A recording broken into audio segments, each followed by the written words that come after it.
அறிந்த தலங்கள், அறியாத தகவல்கள். அறுபடை வீடுகளில் அதிசயமான தலம் எது?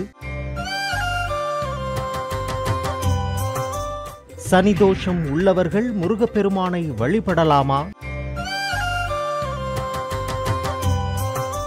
பணத்தட்டுப்பாடு நீங்க யாரை வழிபடுவது?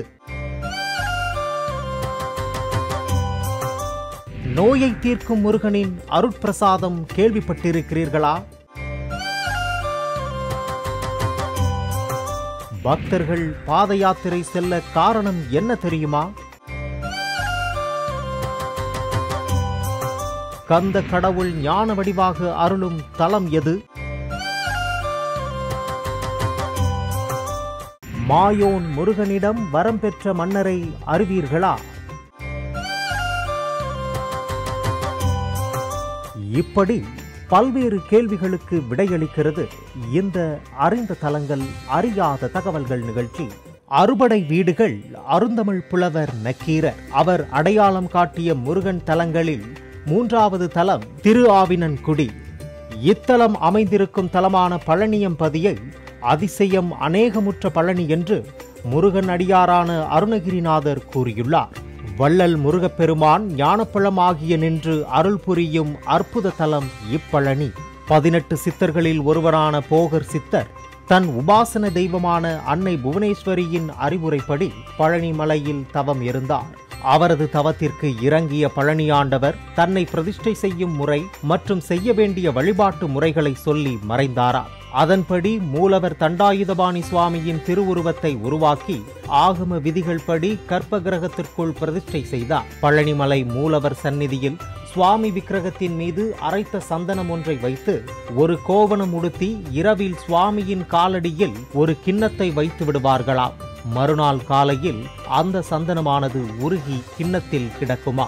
மேலும் மூலவர் திருமேனி வியர்த்து வியர்வை துளிகளும் சேர்த்து அதில் இருக்கும் என்கிறார்கள்.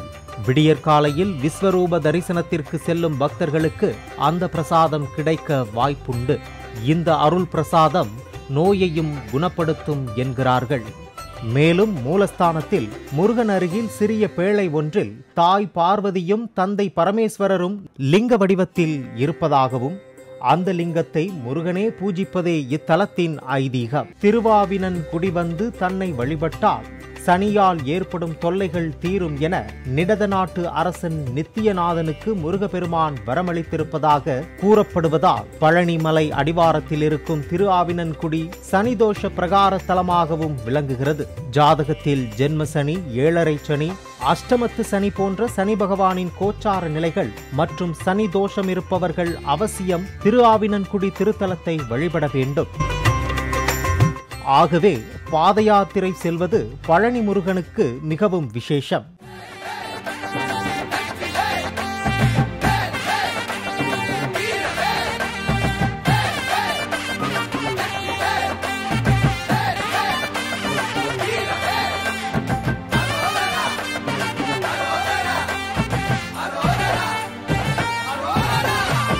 கந்தா கந்தா கதிர் வேலா முருகா, உன்னருளாலே நானும் பிறந்தேன் முருகா.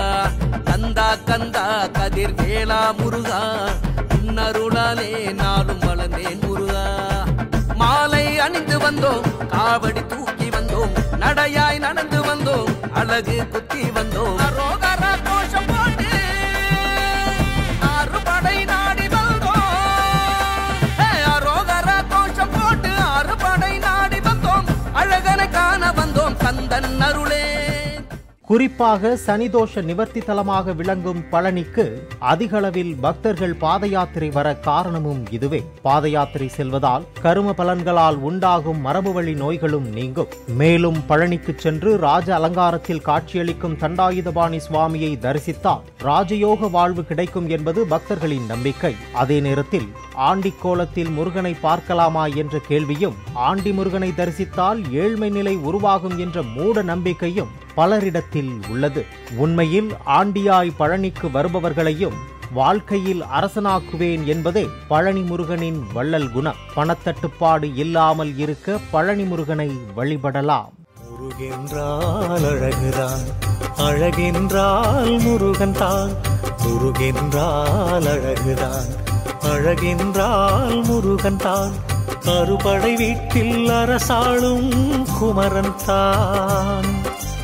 ஆறுமுகம் கொண்டே ஆறுதல் அளித்திடுவாய் ஏறுமையில்.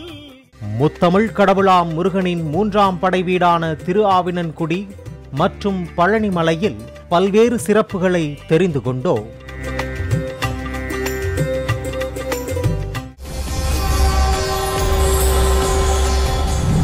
அறிந்த தலங்கள் அறியாத தகவல்கள்.